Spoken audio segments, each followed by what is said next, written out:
forced 3 turnovers, 4 punts, had a turnover on downs. I think they only scored on 5 of their 15 drives in the game.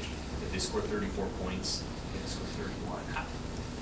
How do you think the defense is doing right now as it relates to growth and progress and winning?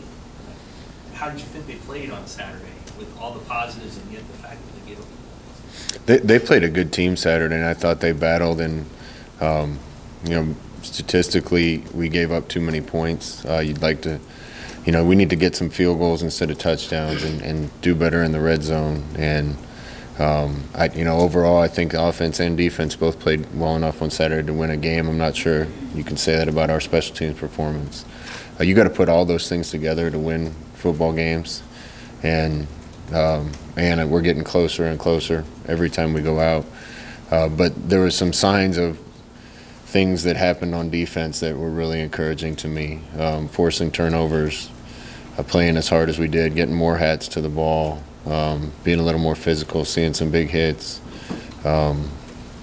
Every week it's gotten better, and they probably played their best game, even though they gave up 35 points. They probably played their best game on Saturday. How pleased have you been with Chenander sort of staying the course this year? Because I'm sure it hasn't always been easy with changes in the lineup and things like that. How have you seen him sort of steer his side of the ball through this season? It hasn't been easy for any of us, the players, the coaches, I'm sure the fans. We've had to struggle through some things, and the best thing to do as a leader when you're struggling through things is be consistent and stay the same, and keep your messages the same, and keep encouraging. I know I've said this before, but after this season, regardless of how it finishes, the thing I'll be most proud of from this season is most teams, if they have the start to the season that we had, would have shut it down, would have started fighting, would have got worse. And this team keeps getting better, keeps having more fun playing. Culture keeps getting better. There's relationships being developed. There's a lot of the things being built, even through some trying times. That's not easy to do. And leaders like Coach Chenander and others are the guys that help see that through. Not one coach turned on any players. Players aren't turning on each other. Players aren't turning on coaches. I said this too. The best thing I heard all week is one of my young guys came to me and told me that one of the old guys told him that he was so jealous of the young guy that he was going to get to be around here for 3 more years because of what the players can feel is happening and where they know it's going. And that's great to hear, that even a senior going out the door wishes he could stay here with us a while longer and with his team a while longer. Scott, Devine's a couple hundred yards away from 1,000. Nebraska hasn't had a 1,000-yard rusher since 2014. Just as a guy who's been around Nebraska as long as you have historically, does that mean a lot to you if you could get a 1,000-yard rusher this year?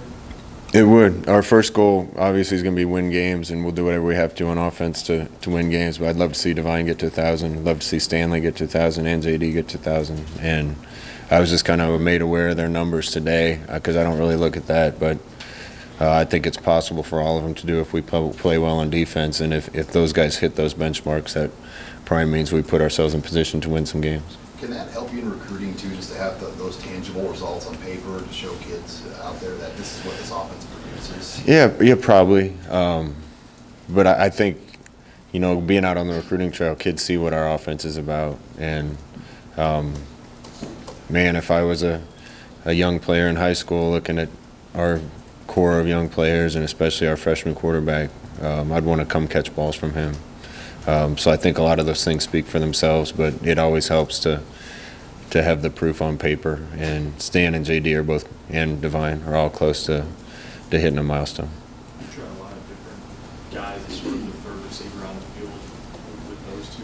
Have you been surprised that you have sort of found someone to consistently be in that spot, or what do you want to get out of that third spot over the last 6 weeks? Yeah, I'm a little surprised. We're going to play the guy that we think gives us the best chance, and we've been waiting for somebody to really step up and take it. And at times, certain guys have done good things, and other times, other guys.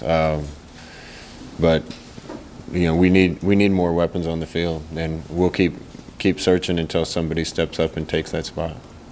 Are your young tight ends starting to get to a point where you trust them more in the passing game? Yeah, I think all three have improved. I'm excited about the future at that position, just like any other, or a bunch of others. You know, Jack's a sophomore, and Austin and Kurt are both freshmen, and we're going to have those guys for a long time. They made a big jump from spring to fall, and they've made a big jump since the start of fall to now. You're starting to see them show up in the passing game. They're all blocking pretty well, and they're all young. So looking forward to the development at that position, and it's great to see them get involved. Did it make it easier with the Jurgens decision, knowing you had those three guys around for a while? Yeah, I suppose it made it a little easier, but that didn't really have much to do with it. It was just trying to find the best spot for him. We tried to do what's best for each kid individually, and I really believe Cam will thank me someday for making that move. Hey, Illinois fired their defensive coordinator before last week's game. Did you notice much different about how they played? I mean, I think the score caught a lot of people by surprise, how they took it to Minnesota as well. Yeah, there's some different. You can tell it's obviously in the same scheme. You know, I finished my career in Tampa. Hardy was a legend down there. So I got a ton of respect for him and Lovey. You know, I'm familiar enough from those days back then with how that defense works to kind of recognize things. There's some differences, but I don't know how much of that difference was just a game planning thing for that team and how much is going to carry over. So we got to be prepared for what they did Saturday and what they did the rest of the season before that. When you got a player like JoJo going who can sort of do a bunch of different things, from your vantage point as a play caller or the game plan, what about a guy like that can do different things makes it difficult offensively? I told JoJo today, best thing that he did on Saturday, he just made plays.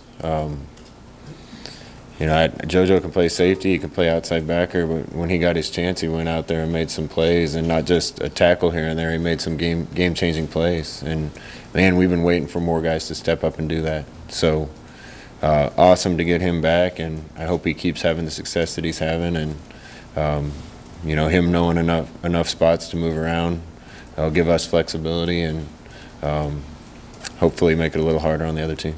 Knowing what he's gone through over the last couple of months, was that cool to see him have success when you guys put him out on the field? Yeah, he's been through a lot. He even had bad luck this year. I mean, he had, you know, little nagging things that kept him off the practice field and kept him from getting his chance earlier. So, life doesn't give you that many chances, and when you get them, you got to take advantage of them. And given his chance, he's done a great job. So, I expect to see him on the field a bunch. We saw some new offense, what looked to be new to me, offensive wrinkles on Saturday. How do you come up with those? Like, do you just think of those? Do you and Troy get together? How do those things form?